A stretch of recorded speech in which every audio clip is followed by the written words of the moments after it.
সকালে শুভর ঘুমের মধ্যে নিজেকে অনেক ভারী ভারী অনুভব করে। মনে হয় কোনো ভারী কিছু ওর সমস্ত শরীর জড়িয়ে আছে। শুভ একটু একটু করে চোখ খুলেই বড় বড় করে চোখ মেলে তাকিয়ে হা হয়ে যায়। শুভর বুকের উপর উঠে তিশা গুটিসুটি মেরে শুয়ে আছে, একদম বাচ্চার মতো। শুভ তিশাকে এভাবে দেখে শুভ রীতিমতো শক। শুভ, এই শুনছেন? তিশাকে ধাক্কা দিয়ে। তিশা, উম আর একটু ঘুমাতে দাও না প্লিজ প্লিজ। শুভ, এই মেয়েটা এত জ্বালাতে শুরু করলো কেন আমায়? শান্তিতে ঘুমাতেও দিবে না নাকি? কলিজার উপর এসে শুয়ে পড়ছে। এই যে শুনছেন, আমার বুকটা কি আপনার বেড পেয়েছেন নাকি? উঠুন। তিশা চোখ মেলে শুভকে দেখে দুনিয়া ভোলানোর একটা হাসি দিয়ে শুভকে শক্ত করে জড়িয়ে ধরে, আবার শুয়ে পড়ে। আর একটু প্লিজ সরিয়ে দিয়ে নামায়। শুভ, এই জায়গাটা আপনার জন্য নয় সো। তিশা মাথা তুলে সো ধমকিয়ে। শুভ আবার ধমকায়, নেমে যান। তিশা চট করে শুভ ঠোঁটে আলতো করে ভালোবাসার পরও সেঁকে দেয়। শুভ, আপনি এটা কি করলেন আবার? তিশা, কেন জানো? দেখলে না কি করলাম? শুভ, সেটাই তো জানতে চাইছি, কি করছেন এগুলো? লজ্জা করে না আপনার এভাবে একটা পুরুষের? তিশা, একদম বাজে কথা বলবে না। আমি একবার না 100 বার এমন করব। আহ আরেকটা পাপ্পি দিয়ে। আমি কোনো পরপুরুষের কাছে আসিনি। বউ আমি তোমার, আমার অধিকার আছে, জন্য এসেছি, আর ভবিষ্যতেও আসবো। শুভ টিপকে এক ঝটকায় নিয়ে নামিয়ে দিল। শুভ, কি ভাবছেন কি নিজেকে? হ্যাঁ, এভাবে আমাকে নিজের বশে করে নেবেন? আপনি এত নির্লজ্জ কেন? হ্যাঁ, যেখানে আমি এই বিয়েটা মানি না সেখানে আপনি গায়ে পড়ে এসে, ছি, একদম আমার কাছে আসার চেষ্টা করবেন না। কথাটা বলেই শুভ ওয়াশরুমে চলে গেল। তিশা বসে আবার কান্না করতে থাকে। Tisha, come down Tisha, come down. Don't cry, please don't cry. You are a strong girl. বিয়ে তো মেয়ে মানুষের একবারই হয়, তো ওর হয়েছে। হয় স্বামীকে নিজের আসলে বাঁধবি, না হয় দুনিয়া থেকে যাবি। খবরদার, এত সহজে হাল ছাড়বি না। তোর চোখের পানি যেন সে না দেখে, তাহলে সে তোকে দুর্বল ভেবে নেবে। আমি চাই না সে তোর চোখের পানি দেখুক। Be strong Tisha. তিশা চোখ বন্ধ করে কয়েকবার জোরে জোরে নিঃশ্বাস নিয়ে মুখ খুলে মুচকি এসে নিজের কাপড় বের করে ঘরের বাইরে চলে যায়। পাশের রুমের ওয়াশরুম থেকে শাওয়ার নিয়ে বের হয়। শুভর মা, কী রে মা, তুই এত সকালে উঠলি? তো কেমন দেখাচ্ছে কেন? দেখি তাকা আমার দিকে। তিশা, কেন, কি হয়েছে? শুভর মা, কেঁদেছিস তাই না? তিশা, কই না তো। শুভর আম্মু, কিছু লুকাচ্ছিস তাই না? আমি জানি তুই কি লুকাচ্ছিস। সব দোষই আমার, আমার জন্যই আজ তোর, আজ ওর একদিন কি আমার একদিন। তিশা, না আম্মু, এমন কিছু না তো। আম্মু, এতে তোমার কোনো দোষ নেই। আমার কপালে যা ছিল তাই হয়েছে, আর এটা আমার আর তোমার ছেলের ব্যাপার। তুমি এর মধ্যে ঢুকো না। ওনার জন্য আমি ঠিক আছি, দেখা যাক ভাগ্য পাল্টাতে পারি কি না। শুভর মা, আমরা ভাগ্য করে তোরকে বাড়ির বউ হিসেবে পেয়েছি। তাছাড়া তুই এত বড় বাড়ির মেয়ে, আমাদের এই ছোট বাড়িতে। তিশা, কেন, বাড়িটা বুঝি আমার নয়?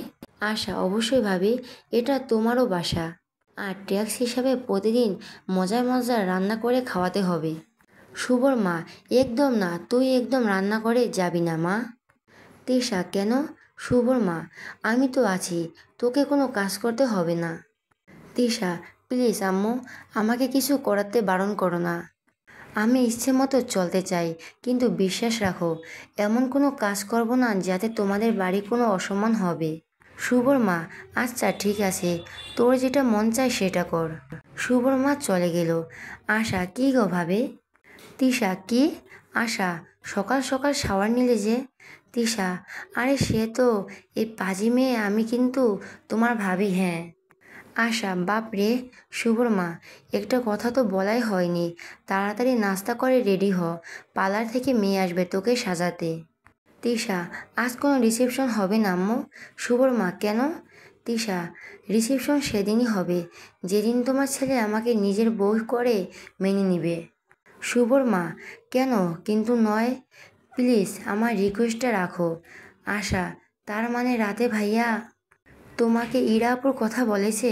তিশা: হুম। শুভর মা: মারে, তুই জানিস না মেয়েটা খুবই খারাপ, আমার ছেলেটা মরীচিকার পিছে দৌড়াচ্ছে। তিশা: হুম। আশা: ভাবি তুমি প্লিজ আমাদের ছেড়ে নিজের বাসায় চলে যেও না। শুভর মা: তিশা মা, আমাদের ছেড়ে চলে যাবি না তো? তিশা: পাগল হলে তোমরা? আমি কেন যাব? যাবে তো ওই ইরা চুন্নি, তোমার ছেলের লাইফ থেকে।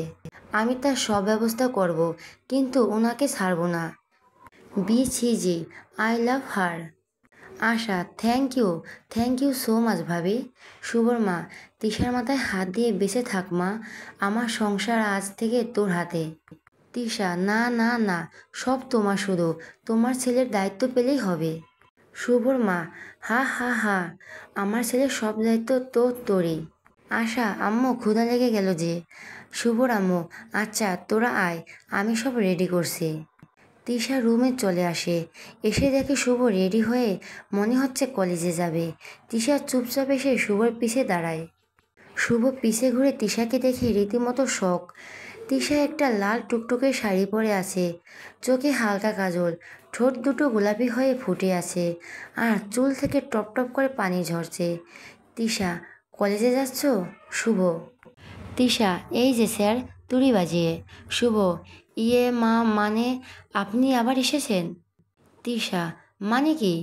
আমার শ্বশুর বাড়ি, আমার হাজবেন্ড, আমার রুম, আমি তো আসবই, তুমি বলার কে? হ্যাঁ। শুভ: তাহলে তুমিই থাকো। শুভ বের হয়ে যেতে লাগলেই তিশা শুভর পায়ের সাথে পা বাঁধিয়ে দেয়, আর শুভ ভুলোরে ধূপ করে পড়ে যায়। শুভ: আল্লাহ গো, পা ধরে টান টান হয়ে শুয়ে। তিশা: আপনি দেখছেন ঠিকমতো হাঁটতেও পারেন না, উঠুন উঠুন। শুভ ইচ্ছা করে ফেলে দিয়ে আদিক্ষেতা হচ্ছে। তিশা ঝট করে ফ্লোরে শুভর বুকের উপর শুয়ে পড়ে। তিশা: আমার থেকে পালানো খুব ইচ্ছে না তোমার? আমার থেকে পালানো এত সহজ না, বুঝলে? যখন পালাতে চেষ্টা করবে তখনই এমন হবে, বুঝতে পারছো জানো? শুভ: জানো মাই ফুট, এই মেয়ে খুব চালাক ভাবে না নিজেকে। আমায় কিন্তু আপনি চিনেন না, আমি আপনার কি অবস্থা করতে পারি সেটা আপনি ভাবতেও পারবেন না। তিশা: কি এত বড় সাহস আমায় ধমকানো? বলে তিশা শুভকে দুহাতে জড়িয়ে শুভর ঠোঁটে নিজের ঠোঁট ডুবিয়ে দেয়। শুভ মুখ সরাতে গেলে তিশা শুভর চুলের মুঠো ধরে শুভকে কিস করতেই থাকে। এদিকে তিশা ছাড়ার কোনো নামই নিচ্ছে না। শুভ শেষমেশ না পেরে উল্টো গড়ান দিয়ে তিশার শরীরের উপর নিজে উঠে পড়ে। তারপর তারপর জোর করে তিশার থেকে নিজেকে ছাড়িয়ে নেয়। দুজনই হাঁপাচ্ছে। শুভ: এই মেয়ে, আমাকে কি মেরে ফেলার প্ল্যান আছে নাকি আপনার? তিশা: আপাতত নাই, কিন্তু ভবিষ্যতে করতেই পারি।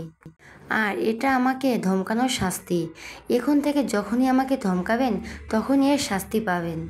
শুভ: ধুর। শুভ উঠে বাইরে চলে গেল, আর তিশাও হাসতে হাসতে রুমের বাইরে চলে আসে। শুভর মা: কী রে, কোথায় যাবি? শুভ: ঘরে বসে থাকলে তো হবে না। শুভর বাবা: এটা কী ধরনের কথা শুভ? মায়ের সাথে কেউ এমন করে কথা বলে? ধমকের সুরে। শুভ: না মা, মা মানে বাবা, আমি কলেজে যাচ্ছি, প্রিন্সিপাল স্যার ডেকেছে। শুভর বাবা: সে কথাটা ভালোভাবে বললেই কি হয়েছিল, এমন কথা যেন আর না শুনি। শুভ: জি বাবা, সব এই শয়তান মেয়ের জন্য, আমার জীবনটা এক রাতেই তেজপাতা বানিয়ে দিল।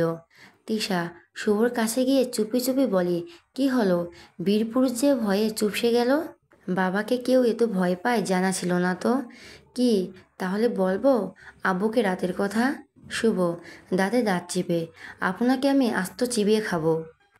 তিশা: আমাকে পরে খাইন, আগে আপাতত নাস্তা খেয়ে নিন। শুভ কিছু না বলে বেরিয়ে যেতে লাগলো।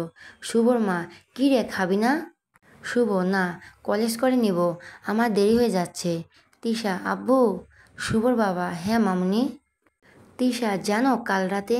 শুভ হুড়মুড় করে জুতো খুলে ছুঁড়ে ফেলে ডাইনিং টেবিলেও বসে পড়ে। শুভর বাবা: তুই নাকি খাবি না?